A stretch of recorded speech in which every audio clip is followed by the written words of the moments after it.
சில பேத்துக்கு அந்த சிறுநீர் பார்த்தீங்கன்னா வந்துக்கிட்டே இருக்கும். சில பேர் யூரின் பார்த்தீங்கன்னா கொஞ்சம் கொஞ்சமா விட்டு விட்டு வரும். சில பேத்துக்கு வரவே வராது.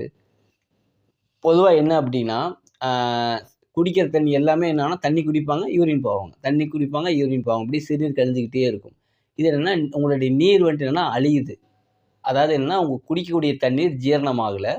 இப்ப யார் யாருக்கு இந்த அதிகமா சிறுநீர் போயிட்டே இருக்கோ, அவங்க என்ன தண்ணி குடிக்கிறத நிப்பாட்டிருங்க. இப்போ ஒருத்தருக்கு வந்து பேதி ஆகுது. இப்ப என்ன பண்ணுவோம்?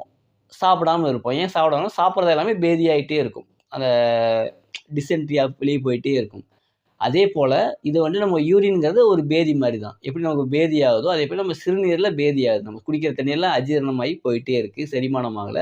இப்ப தண்ணி குடிக்க நிப்பாட்டுங்க. எப்போ வரைக்கும் அப்படின்னா, எப்ப அந்த உங்க சிறுநீர் வந்துட்டு அப்படியே அந்த போறத நின்னு நார்மலுக்கு வருதோ, அப்ப நீங்க தண்ணி குடிக்கலாம். அப்ப என்னன்னா தண்ணி தாகம் இருக்கும்.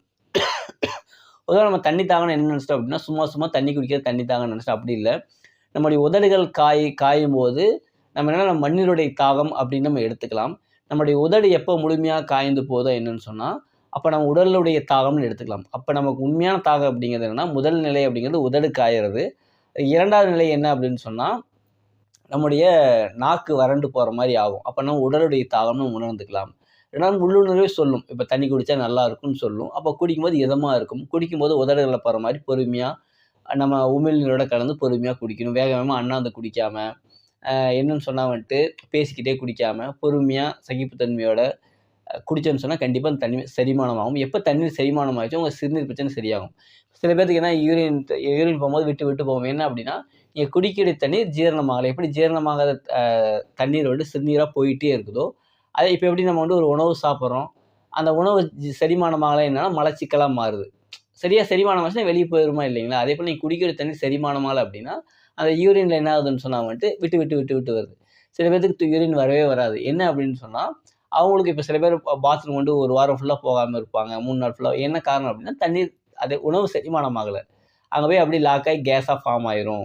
அதாவது கெட்ட காற்றா உருவாக்கப்பட்டுரும். அதேபோல தண்ணீர் வந்து செரிமானமாக்கப்படல. இப்ப இதுக்கு என்ன பண்ண அப்படின்னா, உங்க பிரச்சனை சரியாகிற வரைக்கும் என்னன்னா, யூரினே போகாம இருந்தாலும் சரி, இல்ல விட்டு விட்டு போனாலும் சரி, அதிகமா போனாலும் சரி, தண்ணீர் வந்து செரிமானம் ஆகல. அப்ப என்ன தண்ணீர் நிப்பாட்டணும். எப்போ வரைக்கும் அப்படின்னு சொன்னா, உங்களுடைய உண்மையான தாகம் மட்டும் உதடுகள் மூலியமாவோ, அதாவது உங்களுடைய நாக்குகள் மூலியமாவோ, அல்ல 3வது என்னன்னு சொன்னா, தண்ணி குடிச்சே ஆகணுங்கிற ஒரு கட்டாயத்தின் பேர்ல என்னன்னா, உங்களுக்கு அந்த நிலை ஏற்படும். அப்ப உங்களுக்கு இந்த மாரி நிலையெல்லாம் எனக்கு ஏற்படல. ஆனா குடிக்கலாம் போல தோணுது அப்படின்னா, அந்த தண்ணீர வந்துட்டு என்ன தொண்டை நனைக்கிற அளவுக்கு, நாக்க நனைக்கிற அளவுக்கு, உதட்டு அளவுக்கு குடிச்சால் போதுமானது. இது மாரி நீங்க பண்ணிட்டு வந்தே என்னன்னு சொன்னேன் என்ன ஆகும்னா, உங்களுக்கு இந்த இந்த சிறுநீர் சம்மந்தப்பட்ட எல்லா பிரச்சனைகளும் சரியாயிரும்.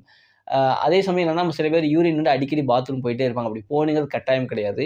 இப்ப நம்ம ஒரு பாத்ரூம் போறோம். பாத்ரூம் மட்டும் உடனே போ மாட்டோம். நல்லா வயித்து வலி வந்ததுக்கு அப்புறம் தான் பாத்ரூம் போவோம். ஏன் அப்படின்னு சொன்னா, அப்பதான் முழுமையான முறையில நம்முடைய மலம் கழிக்க முடியும். அதேபோல நம்ம சிறுநீர என்ன பண்ணும் அப்படின்னா, அந்த முழுமைத்தன்மை ஆனதுக்கப்புறம், அப்ப நம்ம போய் இருக்கும்போது என்னன்னா, முறையான முறையில சிறுநீர் போகும். அடி போயிட்டு, போயிட்டு வந்துட்டே இருந்ததுனா என்னன்னா, சரியாக இருக்காது.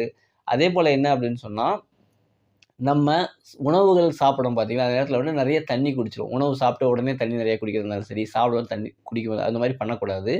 அப்ப என்ன அப்படின்னா, ஒண்ணு ஒரு மனிதனுக்கு பசி இருக்கும், இல்ல தாகம் இருக்கும். 2மே சேர்ந்து வராது. அதாவது ஒரு உணர்வு தான், ஒரு உயிர் தான், ஒரு வேல தான் செய்யும். இப்ப யார் யார் சிறுநீர் சம்பந்த தொந்தரவு இருக்கோ, அவங்க தண்ணீர்ல கவனம் செலுத்தணும். கவனம் செலுத்தணும் மீன்ஸ் என்னன்னா, தண்ணீர் வந்து செரிமானமாக்கப்படணும், ஜீரணிக்கப்படணும். அப்படி தண்ணீர் செரிமானமாக்கப்படல அப்படின்னு சொன்னா என்ன ஆகும்னா, உங்களுக்கு சிறுநீர் வந்து ஒண்ணு அதிகமா போகும், இல்ல விட்டு விட்டு போகும், இல்ல போகாம இருக்கும். அப்போ உங்களுக்கு சிறுநீர் சம்பந்தம் என்ன தொந்தரவாக இருந்தாலும் சரி, உங்களுடைய என்னன்னு சொன்னா நாக்க கவனிங்க, உதடுகள கவனிங்க. குடிக்கும்போது உதட்டுல படுற மாரி மெதுவா சக் பண்ணி, சக் பண்ணி கொஞ்சம் கொஞ்சமா, கொஞ்சம் கொஞ்சமா கொஞ்சம் மிடர் மிடரா குடிங்க. வேக வேகமா குடிக்காம, இந்த மாரி பொறுமையா குடிச்சீங்கன்னா, தண்ணீர் செரிமானம் ஆகும். 1வது என்னன்னா, நல்ல தாகம் இருக்கணும். 2வது என்னன்னு சொன்னா, தண்ணிய வந்து பொறுமையா குடிக்கணும். 3வது என்ன அப்படின்னு சொன்னா, ஒரு நாளைக்கு அளவு கிடையாது. இவ்வளோ தண்ணீர் அவ்வளோ அளவு இல்லாம, அந்த நேரத்தில எவ்வளோ தாகமோ அவ்வளோ தண்ணி குடிக்கணும். ஒரு தண்ணி குடிச்சதுக்கப்புறம், அடுத்த தண்ணி குடிக்க மிகப்பெரிய கேப் இருக்கணும். இப்ப நீங்க எக்ஸாம்பிளுக்கு வந்து காலையில தண்ணி குடிச்சிட்டீங்க அப்படின்னா, அடுத்தது வந்து ஒரு மதியானம் தாகம் எடுக்கலாம். இல்ல மதியானம் தாகம்னா சாயங்காலம் கூட தாகம் எடுக்காம கூட போகலாம். நம்ம ஒரு நாளைக்கு 10 தடவ குடிக்கணும், 5 தடவ குடிக்கிறத முடிஞ்ச அளவுக்கு ஒரு நாளைக்கு என்னன்னு சொன்னா 2 வேளை, இப்படி ஒரு நாளைக்கு 3 வேளை ஒரு நாளைக்கு சாப்பிடுறோம். அதே மாரி தண்ணியும் ஒரு நாளைக்கு அளவு. இந்த வேளை, அதாவது இந்த வேளை அப்படின்னு இல்லாம, இப்ப காலை வேளை இருக்கிறோம் அப்படின்னா, தாகம் எடுத்தா குடிங்க, இல்லன்னா விட்டுருங்க. அடுத்தது மதியான வேலை பாருங்க. தாகம் எடுத்தா குடிங்க. இப்படி உணவு எப்படி? அதே மாரி காலையில பசிச்சா சாப்பிடுறோம், இல்லன்னா மதியானம் சாப்பிடுறோம், இல்ல மாலை சாப்பிடுறோம். அதே போல என்னன்னு சொன்னா, தண்ணியும் அதே போல வந்துட்டு ஒரு நாளைக்கு இத்தனை வேளை. அப்படி வச்சிட்டீங்கன்னு சொன்னா என்னன்னா, ஒரு எடுத்துக்காட்டுக்காக நான் சொல்லிட்டு வரேன். உங்களுடைய உள்ளுணர்வு என்ன சொல்லுதோ அதுதான் முக்கியம். ஆனா அடிப்படை என்னன்னு சொன்னா, வைத்தியம்ங்கிற அடிப்படையில என்ன பண்ணலாம் அப்படின்னா, இந்த மாரி தண்ணி நீங்க முறையா ஒரு தடவ தண்ணி குடிச்சு பெரிய கேப் எடுத்து தண்ணி குடிக்கும்போது என்ன ஆகும்ன்னு சொன்னா, இது சம்மந்தப்பட்ட பிரச்சனைகள் செய்யும். ஏன்னா தண்ணீர் வந்து செரிமானம் ஆகும். இப்ப காலையில தண்ணி குடிச்சிட்டீங்க. அப்படியே விட்டுட்டீங்க. பிளைனா விட்டுட்டு சாயங்காலம் குடிப்போம்னா, காலையில குடிச்சதுனால செரிமானம் ஆகப்படும். அப்புறம் மாலை குடிக்கிறீங்க. நல்லா தாகுதல் மாலை குடிக்கிற தண்ணீரும் நல்லா ஜீரணிக்கப்படும்.